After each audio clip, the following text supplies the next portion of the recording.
O livro de Ezequiel é o livro mais negligenciado da Bíblia. A época de Ezequiel foi marcada por tempos difíceis. Zedequias era o último rei fantoche de Judá. Ele recebeu a autoridade para governar em Jerusalém com um exército pequeno. A cidade foi sitiada mais uma vez e o exército de Nabucodonosor capturou Zedequias. Eles mataram cada um de seus filhos diante de seus olhos, para que ele pudesse ver que a linhagem real havia terminado. Então eles arrancaram seus olhos, para que a última coisa que ele visse fosse seus filhos sendo mortos. Em seguida, Nabucodonosor ordenou a destruição total de Jerusalém. Ezequiel foi chamado para pregar nessa época, apesar de estar a milhares de quilômetros de distância de Jerusalém, na terra da Babilônia. A música tradicional, "Dan Dry Bones", tem uma melodia cativante, mas na verdade fala sobre um renascimento em um cemitério. Ela se baseia na visão de Ezequiel sobre o Vale dos Ossos Secos, dada pelo Senhor Deus, que desejava fornecer esperança desesperadamente necessária ao seu povo escolhido. Por causa de sua maldade, o Senhor permitiu que Nabucodonosor invadisse e conquistasse sua terra. As pessoas se tornaram cativas na terra exótica e distante da Babilônia. Estavam abatidas. A visão do Vale dos Ossos Secos é principalmente sobre os filhos de Israel, mas também tem implicações práticas para nossas próprias vidas. Ezequiel, capítulo 37, versículos 1 e 2. A mão do Senhor veio sobre mim, e ele me levou em espírito do Senhor, e me colocou no meio do vale, e estava cheio de ossos. Então ele me fez passar por eles ao redor, e eis que havia muitos, espalhados pelo vale, e eis que estavam muito secos. O Senhor apareceu a Ezequiel na forma de um vale cheio de ossos secos. Deus não muda a localização de Ezequiel, mas lhe dá uma percepção vívida de que ele foi levado a um vale cheio de ossos. Sua secura indica que eles estavam lá por um longo período de tempo. Os ossos também sugerem que o vale já foi habitado, mas não mais. O Senhor queria que a mente e o espírito de Ezequiel fossem profundamente afetados pela aparente falta de esperança da situação.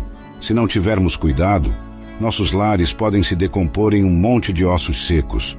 Quanto mais ignoramos as palavras de Deus, as regras familiares, mais provavelmente elas se tornarão um esqueleto. Até mesmo alguns cristãos que antes caminhavam com o Senhor se tornaram um monte de ossos. Eles vivem do que foram em vez do que deveriam ter sido. Efésios capítulo 6, versículos 1 a 4. Filhos, obedeçam a seus pais no Senhor, pois isso é justo. Honra teu pai e tua mãe, que é o primeiro mandamento com promessa, para que te vá bem e tenhas longa vida na terra. E você, pais, não provoquem seus filhos à ira, mas os criem na disciplina e instrução do Senhor. Ezequiel capítulo 37, versículo 3. E ele me disse: Filho do homem, acaso poderão reviver estes ossos? Eu respondi: Senhor Deus, tu o sabes.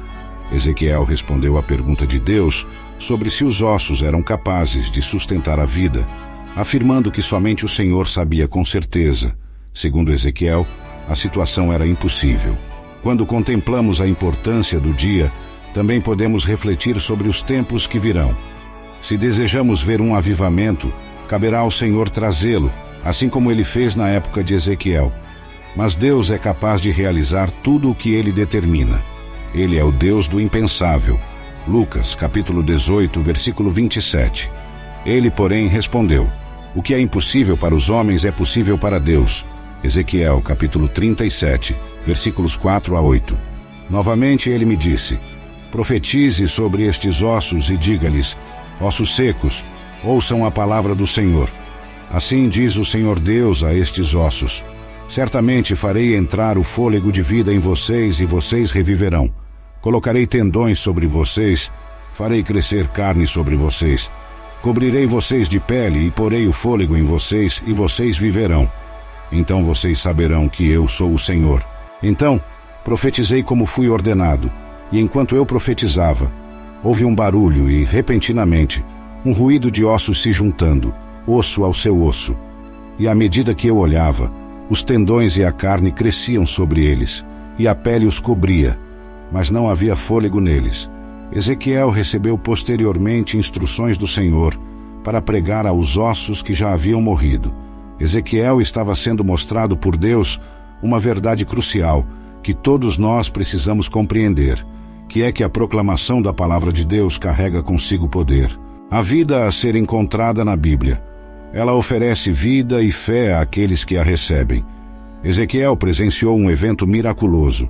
Os ossos começaram a se fundir uns aos outros, osso ao osso, e enquanto ele observava, músculos e carne começaram a crescer sobre os esqueletos, e em breve seus corpos estavam cobertos de pele.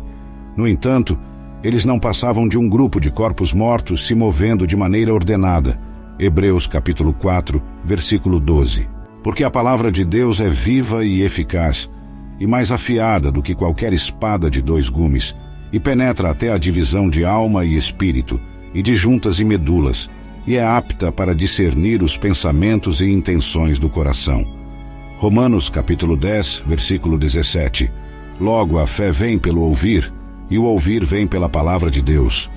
Ezequiel capítulo 37, versículo 9. E ele me disse: profetize ao vento, profetize, ó filho do homem, e diga ao vento: assim diz o Senhor Deus, vem dos 4 ventos, ó Espírito, e assopra sobre estes mortos para que vivam. Algumas pessoas acreditam que a obra de Deus é realizada através da organização, algo que não deve ser subestimado, pois até mesmo nossos corpos são organizados. Uma igreja pode ter seus assuntos em ordem, mas se não tiver o fôlego, a igreja não passa de um corpo sem vida. Ezequiel recebeu instruções de Deus para pregar ao fôlego. A palavra ventos é derivada da palavra hebraica ruach, que pode significar vento, respiração